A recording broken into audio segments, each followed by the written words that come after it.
अस्सलाम वालेकुम स्टूडेंट्स औज़ु बिल्लाहि मिनश शैतानिर रजीम बिस्मिल्लाहिर रहीम वबिश वाली सदरी वयस्सिर अमरी वहलुल उक़दतम मिन लिसानी यफ़क़हू क़ौली वबिज़निल मा। उसे जी एक और 12 मार्क का सवाल है जी, क्वेश्चन नंबर 8 एजोमैक्स लिमिटेड एल।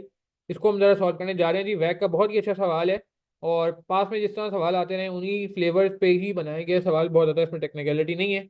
तो स्टार्ट करते हैं जी। रिक्वायरमेंट पहले पढ़ेंगे। Using the weighted average cost of capital वैक, recommend which of the two financing option should L use for the new plant. New plant के लिए कौन सा फाइनेंसिंग ऑप्शन बेस्ट है, ये आपने इनको बताना है। ठीक है जी। सवाल पढ़ेंगे बेस्ड ऑन वैक बोल रहा है। अच्छा, सवाल पढ़ लेते हैं। Azomax limited L is a company involved in manufacturing and sale of home appliances. Below are the extract of its latest annual financial statement. Financial statement का एक्सट्रैक्ट आपके सामने आ गया है जी। स्ट्रक्चर देख के लग रहा है, बैलेंस शीट का एक्सट्रैक्ट देख के लग रहा है कि भैया हमारे पास जो है वो सिर्फ ऑर्डिनरी शेयर कैपिटल और प्रेफरेंस शेयर्स ही हैं। भी दो ही सोर्स ऑफ फाइनेंस है अभी फिलहाल। ऑर्डिनरी शेयर 100 रुपए का एक है, पार वैल्यू, और 80 मिलियन है, तो 0.8 मिलियन शेयर्स हो जाएंगे। अगर मैं नंबर ऑफ शेयर्स निकालना चाहूँ, थोड़ा डेटा बना लेते हैं हमेशा की तरह।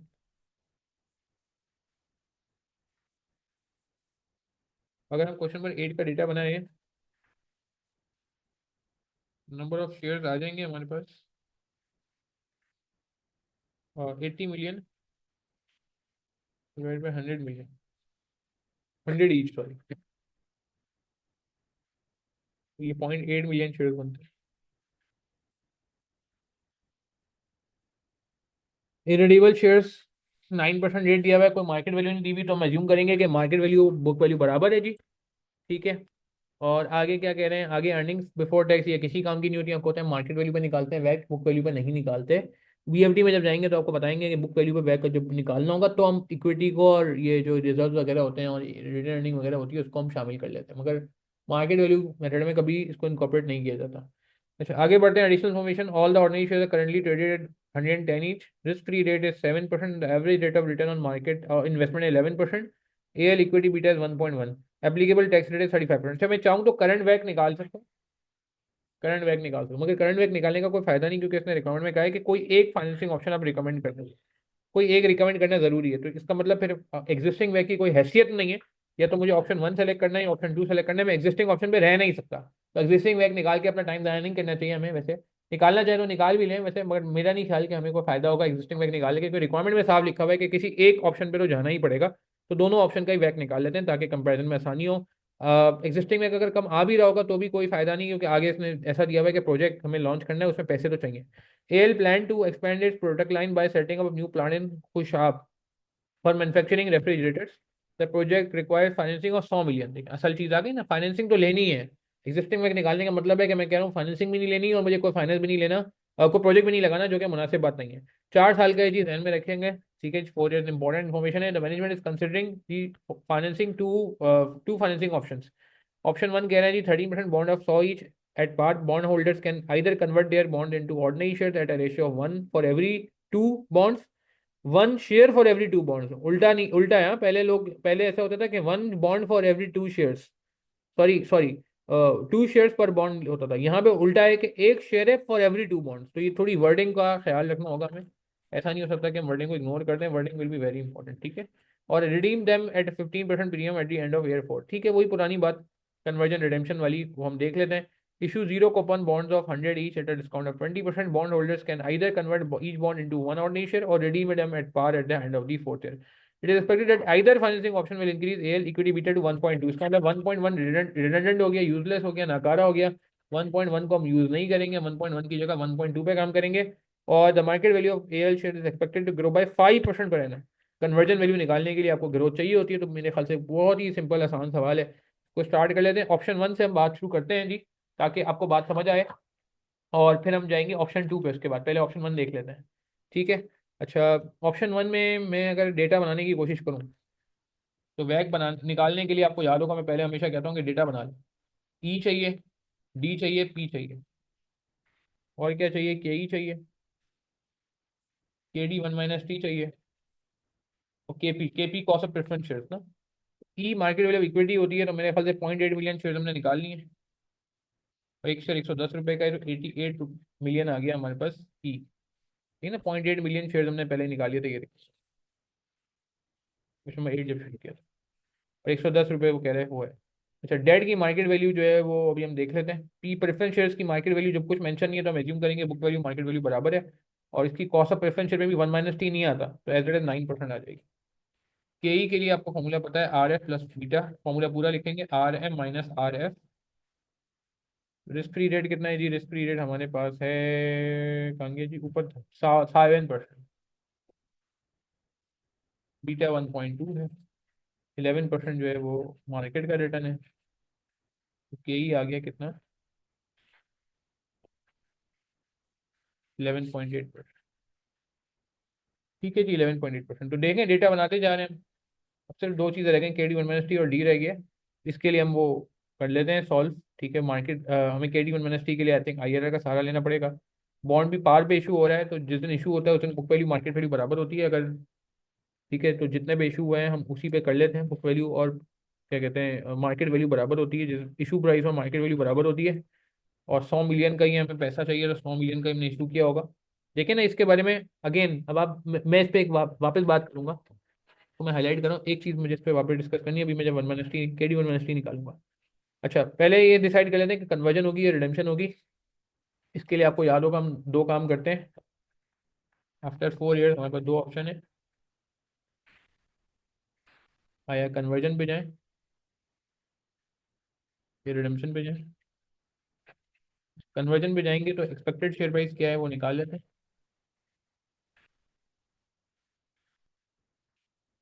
एक्सपेक्टेड शेयर प्राइस के लिए वो कह रहा है कि 5% से ग्रो करेगी और 4 सालों बाद होगा, ये जो भी काम होगा वो 4 सालों बाद होगा।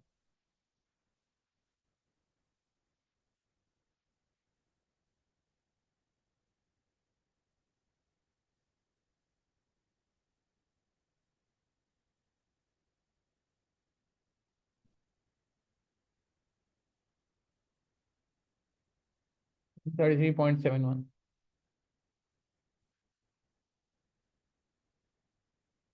पर शेयर। मगर ये जो कन्वर्जन वैल्यू होगी, 1 शेयर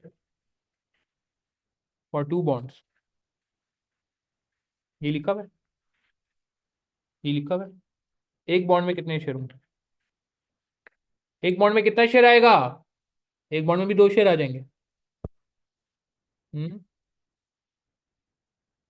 एक बॉन्ड में भी दो शेयर आ जाएंगे क्या?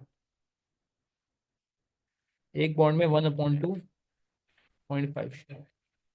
ओ भाई, दो बॉन्ड मिलेंगे तो एक शेयर मिलेगा ना। दो बॉन्ड मिलेंगे तो एक शेयर। देखें, वर्डिंग इंपॉर्टेंट है, गलती नहीं करनी है। दिल जो कह रहा है वो नहीं मानना है, दिल तो गलत ले जाता है। दिल तो गलत डायरेक्शन में ले जाता है, नहीं दिल की नहीं माननी ना, दिमाग की माननी है। दिमाग की माननी है।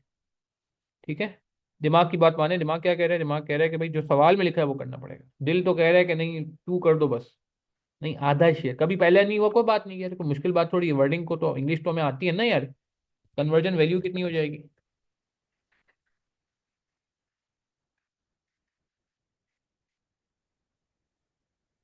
कितना बन गया? 6.85।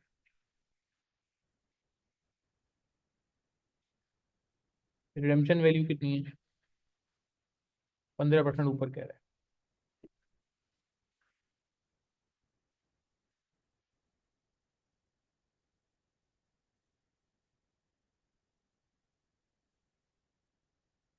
ठीक है, तो क्या करें? Redemption is preferable.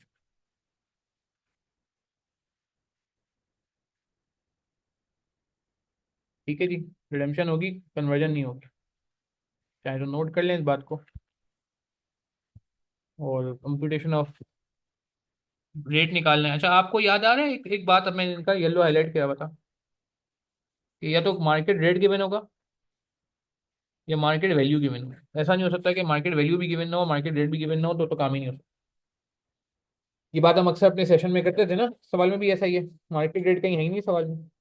13% तो कूपन रेट है ना। मार्केट रेट तो ये नहीं होता ना, मार्केट रेट तो केडी होता है। आईआरआर से निकालना पड़ेगा। तो अगर मुझे मार्केट रेट निकालना है आईआरआर से, तो इसका मतलब है कि मेरे पास एक चीज़ होनी चाहिए मार्केट वैल्यू, वरना मैं आईआरआर भी नहीं निकाल सकता।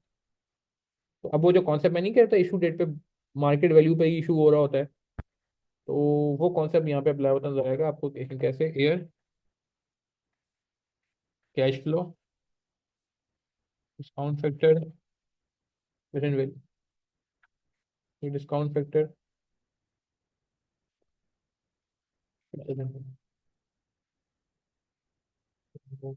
पहले मार्केट वैल्यू आती है, एक बॉन्ड को बेस बना के हम काम करते हैं। फिर इंटरेस्ट आता है नेट ऑफ टैक्स, 1 से 4 ईयर्स का होगा। फिर रिडेम्पशन होगी, कन्वर्जन में क्या डिसाइड हुआ था, रिडेम्पशन। फिर रिडेम्पशन वैल्यू आ जाएगी।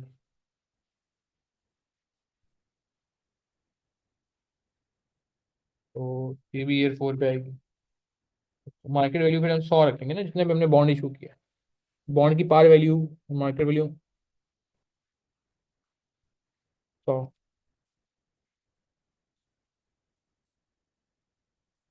माइनस में लिखते हैं ना मार्केट वैल्यू, क्योंकि हम एज्यूम करते हैं कि बॉन्ड होल्डर के एंगल से हो रहा है, इन्वेस्टर के एंगल से हो रहा है। IRR, rate of return.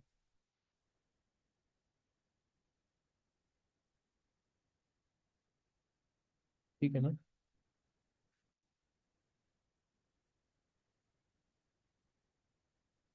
हम्म, ठीक है जी। ठीक। अच्छा, क्या बात हो रही थी, हाँ। इंटरेस्ट कितना है जी, इंटरेस्ट का रेट 13%। मगर नेट ऑफ टैक्स करना पड़ेगा। कितना बन गया, मल्टीप्लाई करते हैं। कितना आता है, 8.45, ठीक है जी। 8.45। और रिडम्शन 115 पे होगी। कौन फैक्टर ले लें जी, कितने पे स्टार्ट करें। मार्केट में वैल्यू 100 है, रिडम्शन ज़्यादा पे करनी पड़ रही है हमें, 13%। हम 10% पे करके देख लेते हैं। 10% पे करके देख लेते हैं क्या आता है। 10% पे अगर हम डिस्काउंट फैक्टर यूज़ करें 4 सालों का, तो हमारे पास बनता है 3.169, एनुटी लगा दें 0.683। ठीक है जी, मल्टीप्लाई कर लेंगे इसको। 26। अच्छा, ये जो है ना, क्या कहते हैं, हम माइनस में लेते हैं क्योंकि इन्वेस्टर परस्पेक्टिव से देख रहे हैं कि वो इन्वेस्ट करेगा, उसके अगेंस्ट फिर उसको ये पैसे मिलेंगे। 2.33 प्लस में आ रहा है, तो रेट बढ़ा दें। कितना कर दें, 15 नहीं, 15 नहीं करते। 15 बहुत ज़्यादा हो जाएगा, 13 करके देख। तो बहुत बड़ा आंसर नहीं है ना यार, 12 भी कर सकता हूँ मुझे लगता है, मगर चलो 13 कर लेते हैं।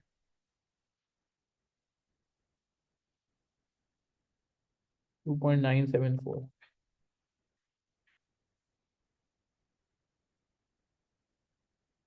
0.613,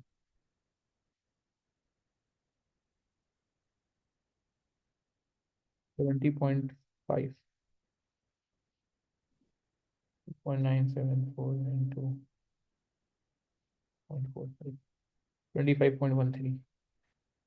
माइनस में चाहिए हमें, तो मेरे ख्याल से आ जाएगी माइनस में।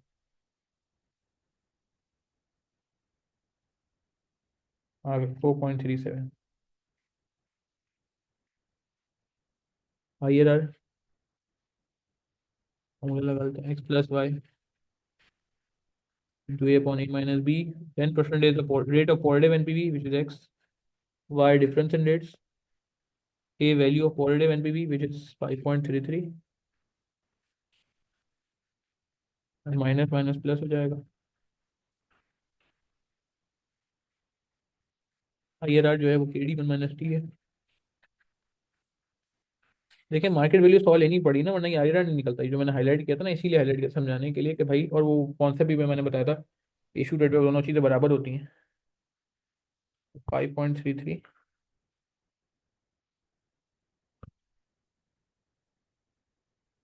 4.37 इंटू 5.33 से डिवाइड कर देते हैं इसको, इंटू 3 + 10, 11.65 आ रहा है मेरा बेटा। 11.65%। तो वैक निकाल लेते हैं अब हम। यार इसके लिए थोड़ी हमें लंबी कहानी करनी पड़ी। And now we are very much near to वैक। वैक का फॉर्मूला लिख लेते हैं, K × E plus KD1 - T into D plus KP × P divide by E + D + P को मैंने कॉमन ले लिया है जी। ठीक है, तो बस कंक्लूड करते हैं 11.8% into 88, AD1 minus T 11.65 into 765 भी आया ना, हाँ, इंटू 100 प्लस 9, रेलिवेंट से मल्टीप्लाई, लाइक टू लाइक। वह एक आसान सा एरिया है, पर मैं समझता हूँ कि बहुत इजी मार्क्स होते हैं, इसलिए इसका पासिंग परसेंटेज भी बहुत अच्छा था इस सवाल का। इस सवाल का तो 4% है, इसका शायद 50-60 में है मेरे ख्याल से। तो वह कैन ऑप्शन 1 कितना हो गया?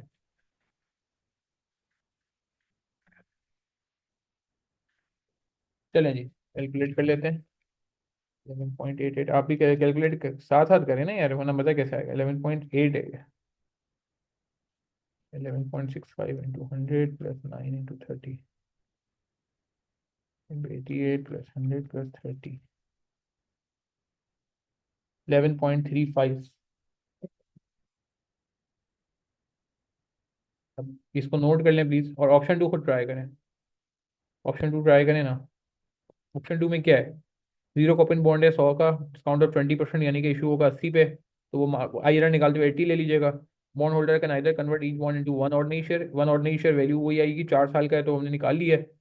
और रिडीम देम एट पार, और कंपेयर कर लें पार पे रिडीम करना बेहतर है, या एक शेयर जो वो देगा, एक बॉन्ड पे एक शेयर देगा, तो जो वैल्यू निकालती है वो ज़्यादा बेहतर है। That's all. बाकी पूरा सवाल वही है यार। जो लोग रिकॉर्डिंग से रेफर करें उनसे मेरी गुजारिश है कि यार वीडियो ज़रा पॉज करें, इसको नोट करें, और फिर सेकंड ऑप्शन ज़रा खुद से ट्राई करें यार। लेकिन हर चीज़ मैं करा दूंगा, फिर आप क्या करेंगे यार, आपने भी तो सीखना है। ठीक है, जल्दी से, शाबाश, कोई क्लिक। अच्छा जी, ऑप्शन 2 मैंने आपको कहा था करने को, तो मैंने इसका एक स्ट्रक्चर बना दिया है, और आप लोग की ही मदद से हम इसको कंप्लीट करेंगे यार। देखें, ये हो जाना चाहिए वैसे तो। वैसे तो फाइनल आंसर बनाए तो मज़ा आएगा, बट चले, रिकॉर्डिंग पॉज करके आपने कर लिया होगा, नहीं किया तो अभी देख लें ज़रा, और फिर कंपेयर कर लें जिन्होंने कर लिया है। अच्छा, इसमें अब अगेन मैंने इनपुट पहले से लिख दिए, EDP KE KD1 minus T KP। ठीक है जी। और यहाँ पे क्या बेहतर है ये भी हम देख लेते हैं, है खैर। अच्छा, बात ये हो रही है कि ई और पी तो वही रहेंगे ना। देखें, जब कन्वर्टेबल बॉन्ड में जाएगा, बी पार्ट में जीरो कोपिन बॉन्ड में जाएगा, सॉरी, तो जीरो कोपिन बॉन्ड जो है वो तो सिर्फ डेट चेंज हो रहा है, इसका मतलब इक्विटी, और वो चेंज नहीं हो रहा है, क्या नाम है, कॉस्ट ऑफ इक्विटी। तो ये 88 जो था आपका, ये एज इट इज रहेगा। सही है, और ये 11.8 भी एज इट इज रहेगा। ठीक है, रेड से लिख लेते चलो। इसी तरह जो KP और P है वो भी प्रेफरेंस शेयर, भी कोई चेंजेस की बात नहीं हो रही। 30 और 9 ये भी एज इट इज रहेगा। अब ये बात बड़ी इंपॉर्टेंट है कि भाई क्या कन्वर्जन करें, रिडेम्पशन करें, क्योंकि सिनेरियो चेंज हो गया है। ठीक है, जिस सिनेरियो चेंज हो गया है, इसको हम एक दफा वापस से वो कर लेते हैं। वैसे रीडिंग के दौरान कुछ बात हुई थी हमारी। Issue zero कॉपन bond. Zero कॉपन bond क्या होता है जी? जिसपे कोई इंटरेस्ट नहीं होता, 1 रुपए का सूद नहीं होता, तो सूद से भागे नहीं, मगर आगे जाके इसमें क्या होता है, ये डिस्काउंट पे हो रहा है एट 20%। ठीक है, 100 की चीज जो है वो 80 पे जाएगी, ये भी हम देख लेंगे इसको। ठीक है। अच्छा, अब सवाल ये है कि 100 रुपए का बॉन्ड है, मगर जो इंटरेस्ट लगेगा, वो जो पैसे मिलेंगे वो 80 मिलेंगे, क्योंकि हमने 20 रुपए का डिस्काउंट दिया, यानी कि 100 रुपए की जगह हम सिर्फ 80 रुपीज लेंगे उससे। Bond holders can either convert each bond into one ordinary share और redeem them at par at the end of fourth year. या तो अब ये है कि या तो आप रिडीम करा लो पार पे। पार वैल्यू कितनी है भाई? 100 रुपए। या फिर आप ये करो कि आप जो है कन्वर्ट करा लो इसको वन ऑर्डिनरी शेयर पे। तो मैंने ये स्ट्रक्चर बना दिया है। ठीक है, कन्वर्जन और रिडेम्पशन, इन दो में से कोई एक चीज होगी, ये तो कन्वर्जन होगी या रिडेम्पशन होगी। तो अब एक काम करते हैं, हम लिख लेते हैं one share is equal to one bond कह रहा है ये। ठीक है। और एक शेयर के अगेंस्ट, एक बॉन्ड के अगेंस्ट एक शेयर मिलेगा। अच्छा, दोनों चीजें फोर्थ ईयर के एंड में, ये भी फोर्थ ईयर के एंड में है। ठीक है। अच्छा, डिस्काउंट ऑफ 20% को मैं वापस एक्सप्लेन करूंगा, मगर अभी खुद देख लेते हैं कि रिडेम्पशन अगर होगी तो रिडेम्पशन किट पे होगी, एट पार होगी, यानी कि 100 पे होगी अगर मैं पर बॉन्ड काम करूँ। और एक शेयर देंगे एक बॉन्ड के अगेंस्ट। इसका मतलब है कि जो एक्सपेक्टेड शेयर प्राइस है वो कितनी है, वो हमने निकाली थी ना, 133 समथिंग आई थी ये। ठीक है, तो 133 पॉइंट समथिंग हमने निकाली थी एक्सपेक्टेड शेयर प्राइस, ये रही 133.71। तो बताएं क्या बेहतर है, 133.71 लेना बेहतर है कन्वर्जन के अगेंस्ट, या पार पे 100 रुपये लेना बेहतर है? ऑब्वियसली ऐसा लग रहा है कि कन्वर्जन बेहतर है। ठीक है, थोड़ा सा पहले से लिख लिया ताकि टाइम बच जाए। ठीक है जी, 133.71।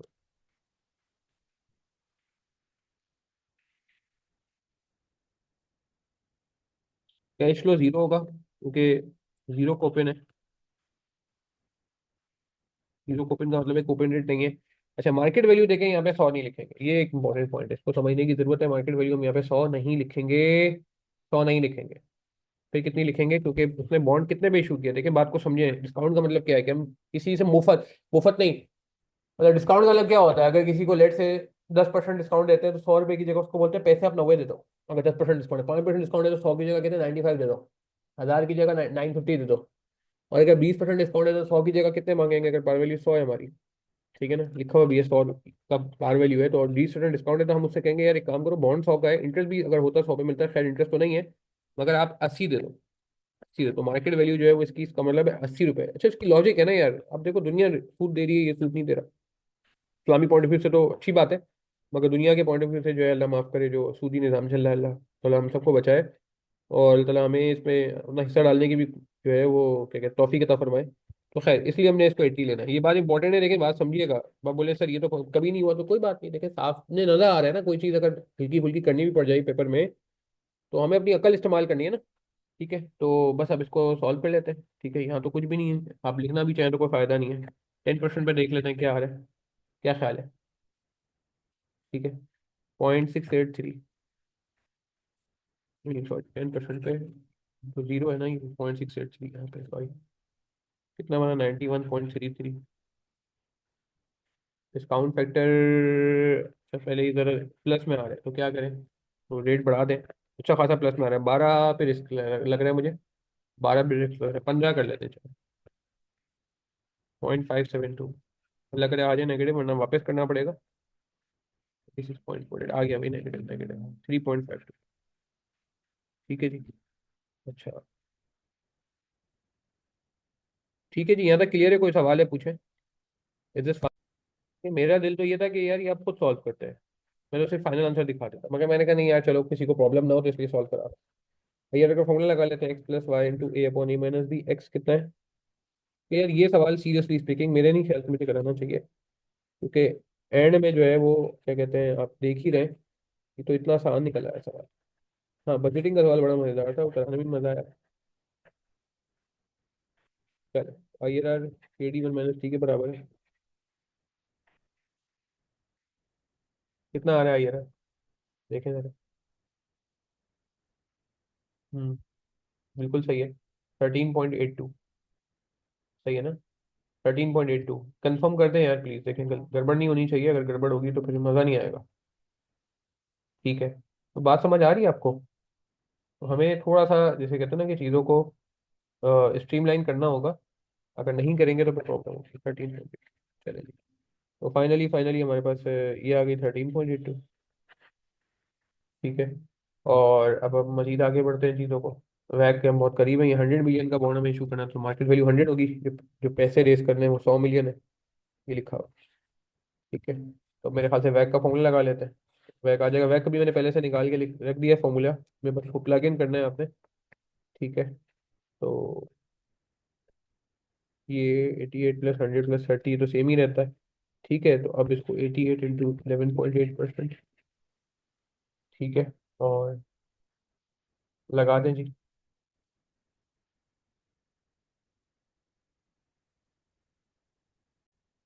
अच्छा, वैक तो निकल आएगा, मेरे जहन में एक बहुत इंपॉर्टेंट पॉइंट आ रहा है, मैं चाह रहा हूँ पहले वो बता दूँ।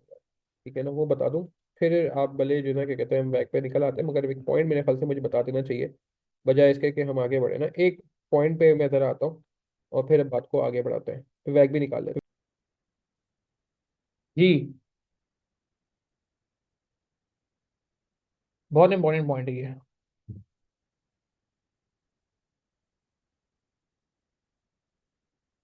वो ये था कि आपने 80 मिलियन, 80 रुपए का इशू किया बॉन्ड, सही है, मगर नंबर ऑफ बॉन्ड फिर आपके बढ़ जाएंगे ना, कि आपको पैसे तो 100 मिलियन ही चाहिए ना भैया। 100 मिलियन डिवाइड बाई 80, कितने बॉन्ड इशू करने पड़ेंगे आपको। पहले 1 मिलियन बॉन्ड इशू करने पड़े थे, 1.25 मिलियन बॉन्ड इशू करने पड़े। वो अलग बात है कि 80 रुपये जब आप लोगे तो वही 100 मिलियन बन जाएंगे, मगर ये बात ध्यान में रहे कि हम 80 रुपये का इशू कर रहे हैं, मैं ये नहीं कह रहा, नहीं कर रहा, हम 80 रुपये का इशू कर रहे हैं। कब है सवाल, कांगिया जी, कांगिया जी, कांगिया गिरा, 80 रुपये का इशू कर रहे हैं। काउंट ऑफ 20 करो। मगर ये बात ध्यान में रहे कि हम हमारे बॉन्ड की जो वैल्यू होगी वो 100 मिलियन, मतलब हमें बॉन्ड ज़्यादा इशू करने पड़ जाएंगे, सही है ना। ज़्यादा बॉन्ड पे इंटरेस्ट देना पड़ेगा, इस तरह बात कर लेते हैं। अच्छा, अब आप बोलेंगे सर यहाँ क्यों नहीं किया। यहाँ तो आपको पता है ना, पर बॉन्ड काम करते हैं, एक बॉन्ड पे काम करते हैं, हमेशा ऐसे करते हैं, फर्स्ट टाइम थोड़ी करते हैं। यहाँ भी हम पर बॉन्ड काम करते हैं, जो IRR निकालते हैं पर बॉन्ड निकालते हैं, एक बॉन्ड का निकालते हैं, टोटल नहीं निकालते हैं। अगर टोटल पे कोई निकालना चाहे, जैसे कुछ जो है टीचर्स कराते हैं, तो वो फिर यहाँ पे 100 लिखेगा, फिर यहाँ पे 100 लिखेगा। मगर फिर यहाँ पे 133.71 नहीं लिखेगा, फिर वो 133.71 को मल्टीप्लाई करेगा 1.25 से। तो ये बात समझ लें, देखें, अगर कोई बंदा टोटल पे काम करता है, पर अमाउंट पे काम नहीं करता, मैं सिर्फ समझाने के लिए बता रहा हूँ, मैं वैसे तरीका फॉलो नहीं करता, मगर सिर्फ आपके समझाने के लिए कर रहा हूँ कि वो फिर यहाँ पे 80 की जगह यूज करेगा 100। ठीक है, 80 की जगह 100, और 130.71 की जगह, फिर क्योंकि वो टोटल पे काम करे तो 130.71 एक बॉन्ड की फिगर है, मैंने कितने बॉन्ड बताया, 1.25 मिलियन, तो आप 1.25 से मल्टीप्लाई कर लेना, फिर आप देखोगे आंसर सेम आएगा। अगर आप ये नहीं करोगे 1.25 से मल्टीप्लाई 167 पॉइंट, फिर ये मिलियन में बन गई बात, 167.14। इंटरेस्ट पे तो कोई फर्क नहीं पड़ेगा, ये मिलियन में बन गई बात। तो कहने का मतलब है कि भैया, दो ऑप्शन है आपके पास, दो रास्ते हैं आपके पास। एक रास्ता ये है कि आप पर बॉन्ड काम कर लें, जो मैं करा रहा हूँ, कि 80 पे काम कर लें। दूसरा ये है कि आप टोटल पे काम करें, तो टोटल पे काम करेंगे तो बस 100 मिलियन आएगा, ये मिलियन होगा, फिर ये भी मिलियन में ही लिखना होगा। नंबर ऑफ बॉन्ड कैसे निकाले, 100 मिलियन डिवाइड बाई 80, क्योंकि आपने 80 का इशू किया ना, तो ज्यादा बॉन्ड इशू करने पड़ेंगे। मुझे पेपर सिनेरियो में डर पता है क्या लगता है, कि लोग ये एडजस्टमेंट तो कर लेंगे 100 वाली, ये नहीं करेंगे, ये 133.71 ही लिख के आगे बढ़ जाएंगे, जो कि गलत होगा उस केस में। हमारे केस में सही इसलिए क्योंकि हम पर बॉन्ड काम कर रहे हैं, कि एक बॉन्ड 100 रुपए का था तो 80 पे इशू हुआ, 80 पे इशू हुआ पर बॉन्ड। खैर, तो ये मैंने एक बात छोटी सी करनी थी। अब वैक निकाल लेते हैं जल्दी से। फॉर्मूला पहले लिख चुके हैं वैक का, तो अब डायरेक्ट फॉर्मूला वापस नहीं लिख रहा मैं, डायरेक्ट हम वर्किंग कर लेंगे। 11.8 परसेंटेज का साइन भी हम चाहें तो नहीं लगाएं बार बार, क्योंकि पेपर में टाइम का इशू आ जाता है जब हम सवाल एंड कर रहे होते हैं। तो इस ऑब्वियस ही परसेंटेज में एंड में परसेंटेज लगा दीजिएगा। लगा दें तो अच्छी बात है, मगर कोई मसला नहीं है, मतलब अगर कोई जल्दी है तो।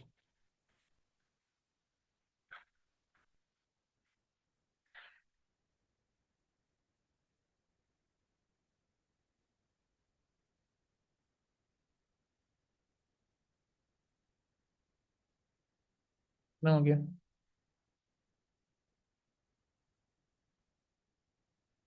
11.88 into 88 plus 13.82 into 100 plus 9 into 30,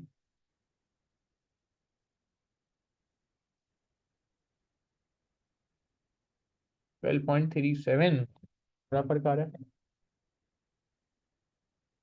कौन सा ऑप्शन बेहतर है जी। Option two is preferable. Option two is preferable due to lower वैक कॉस्ट ऑफ कैपिटल होती है ना। ठीक है जी, चलें, अपना ख्याल रखिएगा, दो में याद रखिएगा, मेरा नंबर नोट कर लें, कोई क्वेरी होती है, कोई कंफ्यूजन होती है, मुझसे पूछ सकते हैं। कोशिश यही है कि इस तरीके से कराया जाए कि आपको समझ आ जाए। ठीक है जी, अस्सलाम वालेकुम रहमतुल्लाहि व बरकातुहू। जज़ाकल्लाह।